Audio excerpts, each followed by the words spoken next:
What is that number? Well, I mean, it's a little confusing because there is not a set number that, you have to have this amount of money to live in Germany. You just have to prove that you can support yourself. Well, and you might be thinking, well, what is that? What kind of number is that?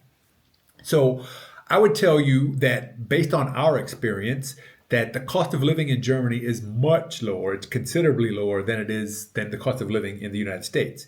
But Germany, just like the U.S., it has places that are more expensive and places that are less expensive. So, for example, Munich in Bavaria is probably the most expensive city in all of Germany to live.